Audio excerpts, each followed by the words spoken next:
of Allah, the Beneficent, the Merciful. I've been waiting. There's no God but Allah, and Muhammad is his messenger. I greet the panel guests. I greet our audience. Welcome back to another show of Science of Farming. I greet you in the greeting words of peace and paradise. I greet you also in the greeting words of the beautiful words of Ramadan Mubarak. Ramadan Kareem and Walaikum. How are you all today? Excited. Praise to Allah. As usual, for those who are tuning in for the first time, Assalamu alaikum means peace be unto you. And Ramadan Mubarak means blessed Ramadan, because we, the Muslims, are in the midst of our Ramadan fast. And so we're very excited, and we pray that our audience, whoever's participating in the fast, that it's going well for each and every person. Sister Melody, look who we have joining us today. Brother Patrick, the principal farmer. Oh, praises be to Allah. That's right. We are so happy to have you, dear brother.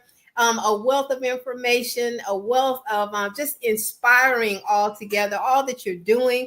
And so, Sister Melody, we're going to go ahead. Oh, yeah, I do want to remind the audience of why we even have this show. By the grace and mercy of Allah, it is only to inspire us to do what our beloved minister, the Honorable Minister Louis Farrakhan, has asked us to do, which is to grow our own food. So we want to provide I wanted to provide a platform that shows people how to do this. You do not have to be an expert at all. Sister Melody is almost one. I'm a novice, but we wanted to show you just start where you are. And so we're going to help you all walk through the program as we all learn how to grow and learn how we do what we do even better. So Sister Melody, take it away.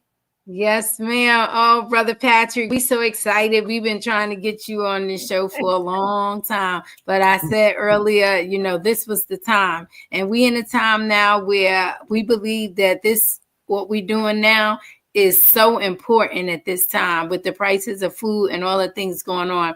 And, when I first came to your farm and your home and met you and your beautiful family, it was just an experience, the whole thing, the agritourism experience. And, I know a lot of the things you've done for a lot of, different people. So we really want to just hear your testimony, brother. We want to really just kind of, because you like I want to show you will show yourself. So I don't want to hold you up, brother. We want to hear and, get you to tell us how people get started, how you got started, some of the ins, some of the outs and things like that. Absolutely. And thank you, Sister Rashida and Sister Melody, for even considering us to be a guest on your show. We are fans of your show and have been watching. So it's just an honor. First and foremost, we were and are still inspired by the Honorable Minister Louis Farrakhan. Time and What Must Be Done, number 36. Farming is the engine to our national life. Yes, sir. Changed my family's trajectory and everything that we were doing. It was not a conversation prior to number 36. We were, living our educator's life. I'm as a principal, my wife is a teacher, living in a subdivision, but watching that video, immediately after the video, how we talk about how the sun strikes the equator, it takes 18 to 20 seconds, and the same thing for blood to go from the top. By the time that video was over, our whole life was ready to go in a different direction. Wow. To Sister Ishtar, I said, the minister told us about a farm. And he was like, you sure, brother?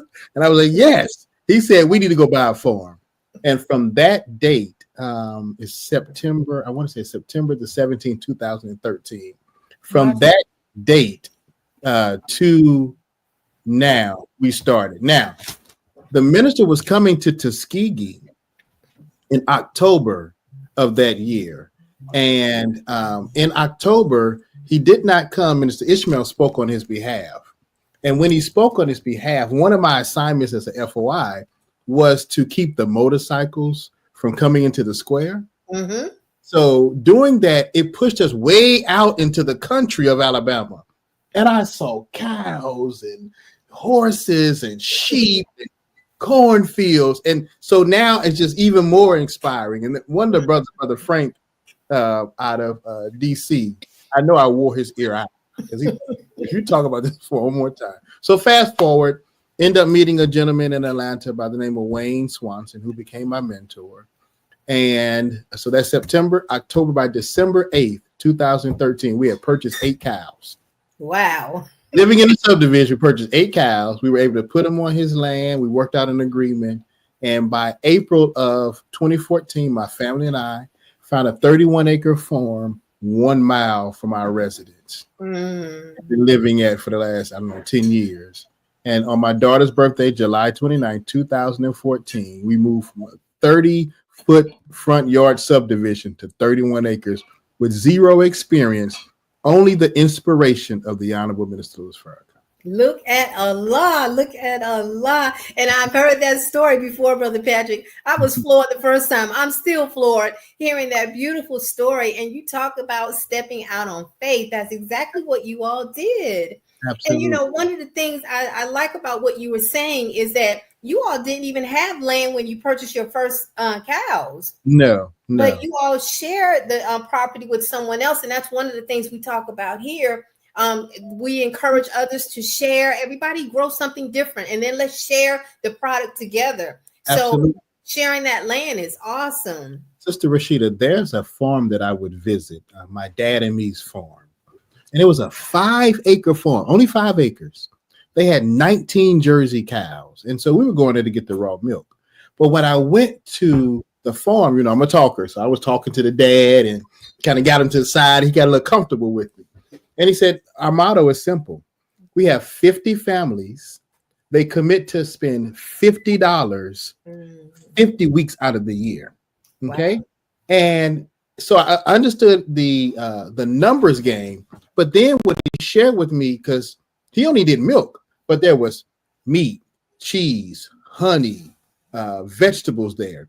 So he bartered with other farms and farmers, and he would give them his milk. They would give him their honey, their cheese, their meat, etc. So when I came to spend my $50, I had a variety, right? Mm-hmm. So just imagine if we take a city and there's 10 of us surrounding a city and farming, and the 10 of us are all doing one product a piece. Now, my farm, I have 10 items to sell, where I might only specialize in garlic. I only specialize in eggs or specialize in quail. And so that's the way the community mindset has to happen. But this is the most important thing. You have to start, right? So if Sister Rashida comes to me and say, look, brother, we have space at our farm for one more item. What are you doing? I'm going to get started next year. I'm thinking about, no, get started today. When you cut that cucumber tonight for your salad, go ahead and take those seeds out of there.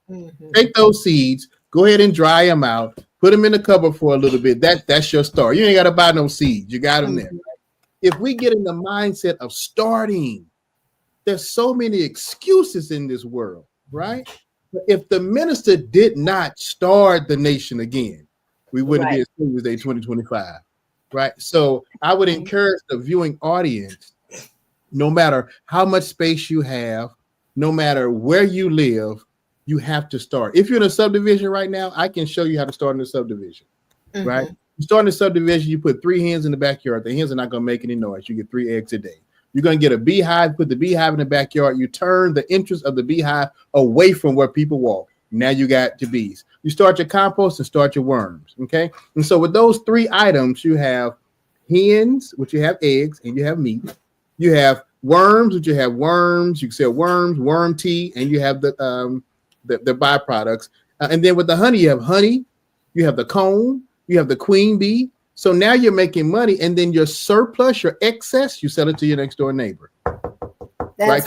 If you're eating 3 eggs in the morning by yourself, that's a problem, right? Right. Now at 3, 6, 9, 12, 15, now you're selling 3 and 6 to your neighbors, and then you can grow from there. But once you start, desire feeds the will. Once you start and you know you have it, now it's time for you to look. Sister Melody, how do I get 5 more acres? Sister Rashida, how do I get 10? I'm going to end this question with this, Sister Rashida. In the last 2 days, I've been offered a 20-acre farm for $1,000 a month. And I was offered today a 62-acre farm where they'll find it. So if you have the desire, Allah is creating the atmosphere where people like yourself, Sister Rashida, Sister Melody, people come to us with opportunities. But if you're standing on the sideline and you're cheerleading from the sideline, when the minister said all of us have to grow our food, absolutely, it's time for you to jump in. Now, Brother Patrick, I want you to go over those numbers again, because listen, our audience, we got a nice following, and they move out. So go over those numbers again, and how, if they're interested in purchasing that or joining in with you, how do they do that? Yes, so I have a link, ifindforms.com, and they can go there. And once you go there, you just kind of fill out the information. I'll walk you through it. And this is a family show. They can text me because the goal is for us to get on land, right? It cannot take 7, 8, 9, 10 years. Did you all hear what I said? I said the minister in September. Right. October, I was negotiating. December, we had cows. Actually moved in April. Well, we moved in May, but we didn't close until July. We had talked to people to let us move on the farm before we closed. Right? Wow. You have to move with a sense of urgency. Do you know that apple that you just went to the grocery store right now has a film on it? Right? Do you know when you look at your squash, your tomatoes, they're coming from Mexico, Guatemala. Do you know that the food in the grocery store is 6 to 7 months old? Those eggs, you don't want those eggs. Those eggs are old as in the grocery store, right? And so if we are not intentional enough to put a flower pot on the porch and grow some pepper, to grow some Swiss chard, and once you taste it that first time and realize that you grew this, it's nothing like it.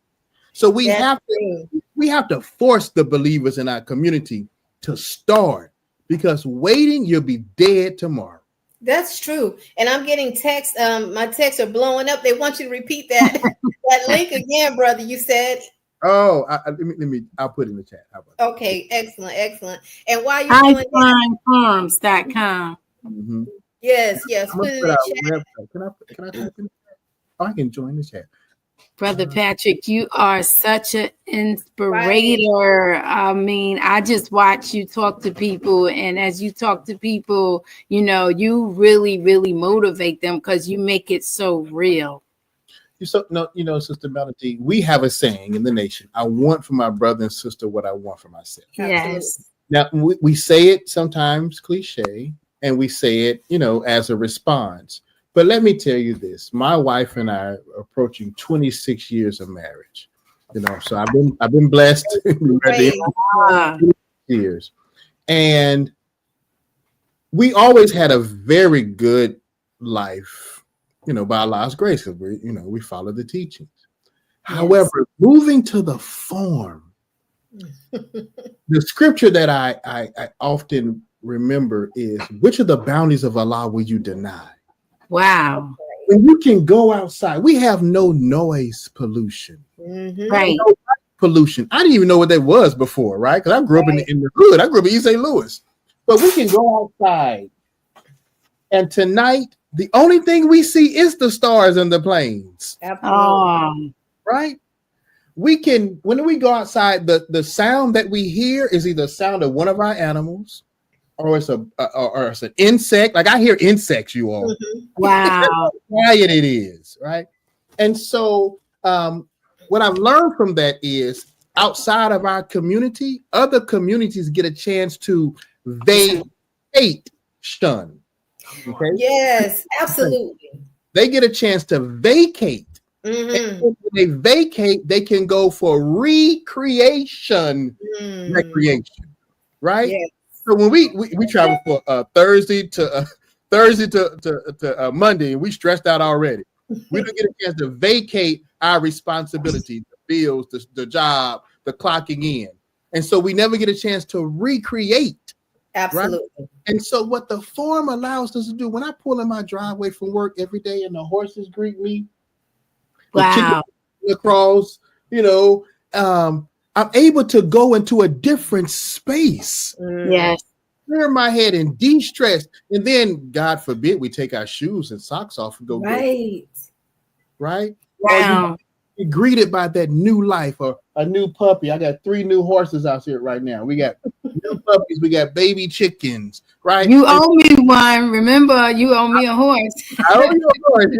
Yes. And so when you're around that new life, now I'm going to take Brother Patrick out of the picture for just one moment. The Honorable Minister Louis Farrakhan lives on a farm. Mm-hmm. I think Rakim said, "Follow the leader." Is that who said that? That's what he said. So if the minister has aged backwards, absolutely, yes. And we saw him at Savior's Day. You all saw how beautiful, right, and young and youthful, right? If the minister is aging backwards from living and eating and from growing the food, why? If we follow the leader, we should be doing the same. Absolutely. And Brother Patrick, your place is absolutely beautiful. And you are right. I remember visiting there and there was no noise. It was absolutely peaceful. I mean, your energy, the spirit, you could just feel your own inside of you. Everything just calm down and get very quiet. And you didn't want to be loud. You just wanted to be very quiet. You were so hospitable. And I have to share this story. My son was with us. He was about 9 or 10 at the time.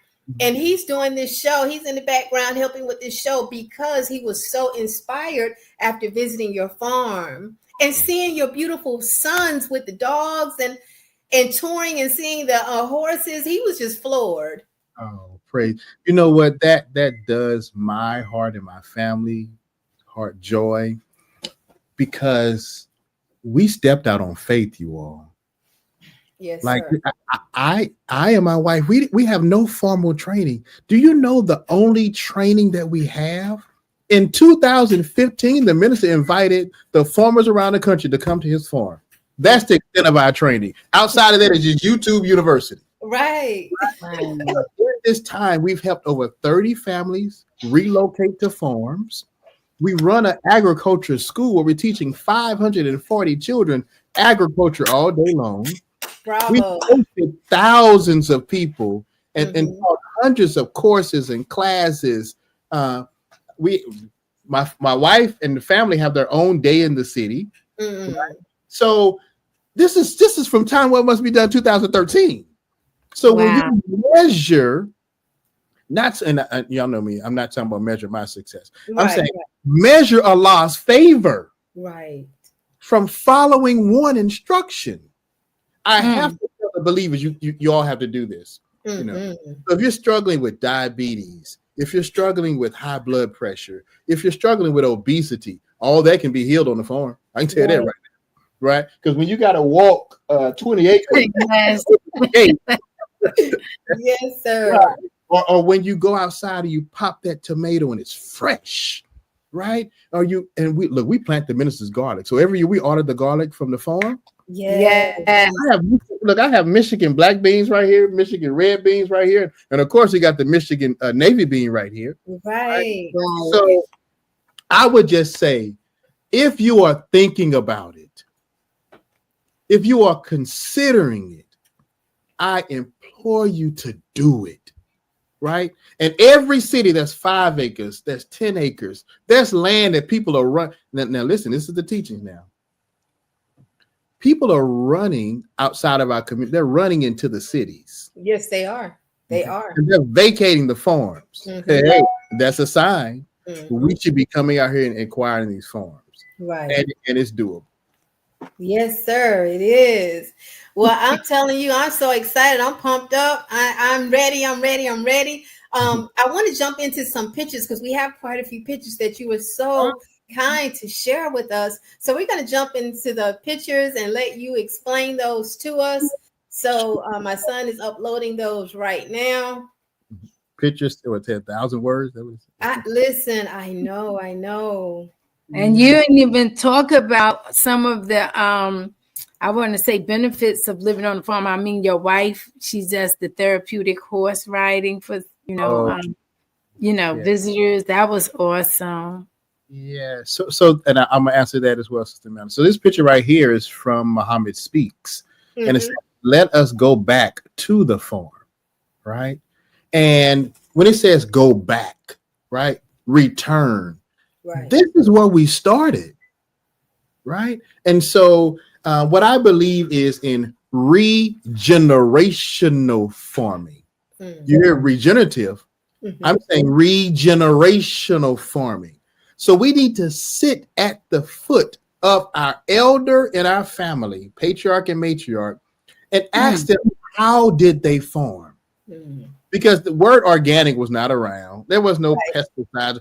Our families took that red clay and made it useful for us to grow food. So we have to go back to our elders. But look what happens when you go back to your elders. They have recipes. We don't cook with the MGT cooker recipes, but outside of that, families don't cook with recipes because that generational knowledge has not been passed down from mother to daughter to son and so forth. And so we have to go back to the farm. What Sister Melody mentioned about the horses, because we start off with strictly cattle. We start off with 8 cows, we turn to 12 cows, we turn to 20 cows, turn to 40 cows. We went from 40 cows to 60 sheep to 30 goats to 10 dogs. Wow. It was 100 chickens. But say this now, less is best. Right? From that excitement, yes, we were just doing a lot. But I must say less is best because you want to operate at the highest level of fidelity and the quality of your farm, right? So when I had 40 cows, it was cool. I could call them and come running, and people would come by and say, "This is amazing." Until we ran out of grass, and it cost me $1,600 every 2 weeks to feed. Absolutely, that's right. Yes, sir. So that's cool. And then we had 60 sheep, and then I brought a goat home. You have to study the history of goats and sheep. I brought a male goat home that tried to breed with the sheep, which of course they wouldn't let him. And so he would push them further and further away from the property until he pushed them off the property line. And then I lost 60 sheep in the woods. Whoa. That here too, they would use goats to lead the sheep to slaughter. Wow. Right? And so when I say less is best, if you plant too many tomatoes, then you're going to run into a pest overload. So you want to plant tomato and then a marigold. Want to put some forage around to keep the deer out. So over time, we've learned these, but we've had to scale down some so we can be better stewards of the land and the animals. Right. Very good. Very good. Next picture. I love it. I'm telling you, Brother Patrick, the way you tell the story is keeping it real. Yeah. Those are Georgia piney woods. So we start off with Georgia piney woods, and Georgia piney wood is a perfect cow for anybody getting started because it's the goat of the cow world. Okay. But check this out, you all. The piney wood is an African cow, the Wakasa cow. So remember, you see pictures and their horns went straight up. Well, those cows came over on the slave trade with us. Once they came over on the slave trade with us, they were on the East Coast slave trade, right? On the East Coast of America, and they lived within the woods. So their horns began to curve inward so they can navigate the pine, thus piney wood cow. Now listen to this. Their cousins were taken out west, and out west they're called what? The Texas Longhorn. Oh, right? Wow. Original cow is a very hardy cow. When I ran out of grass, you'll see them eating acorns.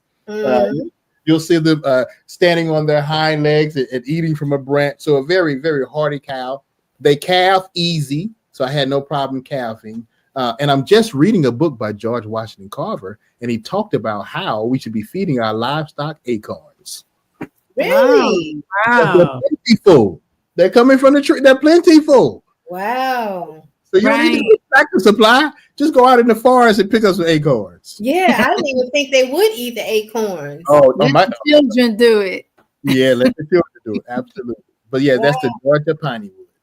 Well, we've hit our 25-minute mark, so we're going to fly through these next pictures because I do want to end with showing your book and talking very quickly about that. Okay, so next picture. Y'all know I'm a preacher, so I'm along with it. We have about 45 hens, so we get several eggs a day, and our egg prices have not gone up. Good, very good. Next, you're in a subdivision, go get you 2 chickens and put them in your backyard. Don't get roosters, get hens; they make no noise. And then here's the book. Yeah, so Forming by Faith. Right now, you can pre-order the book. It's just our story. As you see, we can talk about what we've lived through. So we share these stories so people can understand that this has been done by faith.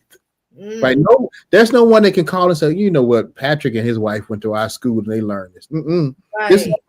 This is called trial and error. This is called don't close the gate and the cows are running down the road.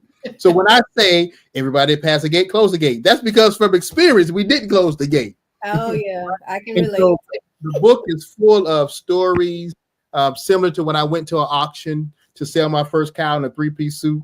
And I was the only black person in the auction.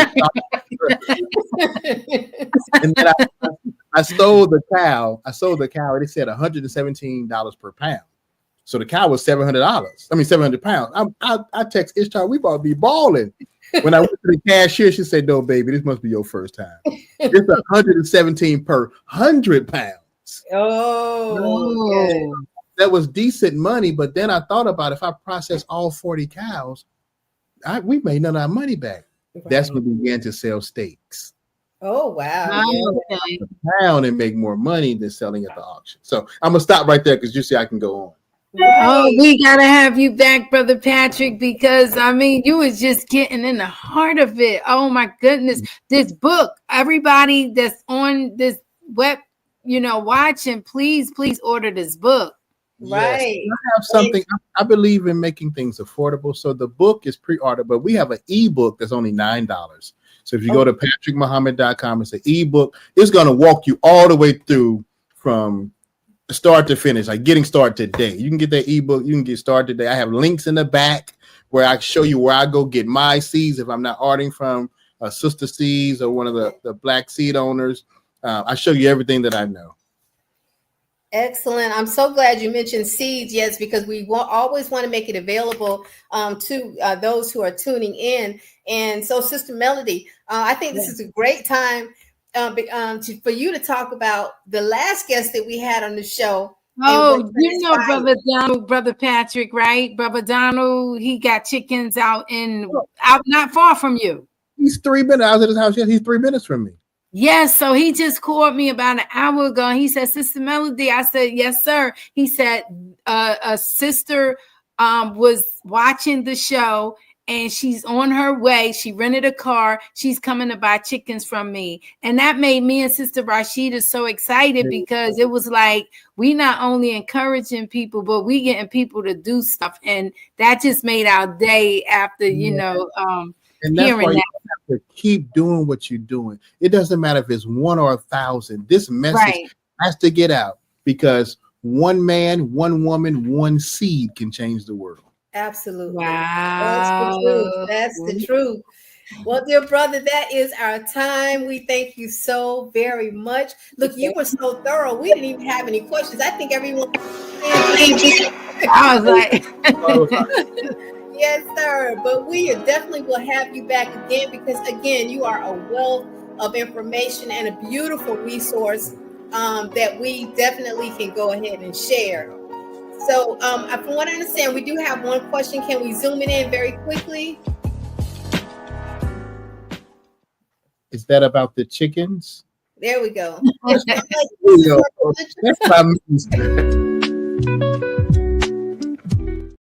Assalamu alaikum. How many chickens can you raise out behind your house in Arkansas? I would only do enough chickens for the amount that you consume in a week, right? So if you think you consume 12 eggs, do 12 chickens, and then all the excess you sell to your neighbors. That's a great point. Brother Jamil, good to hear from you, brother. Brother Minister. Yes, we do. Yes. Very, very good question. Thank you so much for that information. And we're going to go ahead and close out. Sister Melody, Brother Patrick, it has been a wonderful, wonderful time. Brother Patrick, please join us again. We'll invite you very, very soon. And to our audience, thank you so much for participating and joining us today. Assalamu alaikum. Like it's a long. Go eat, everybody.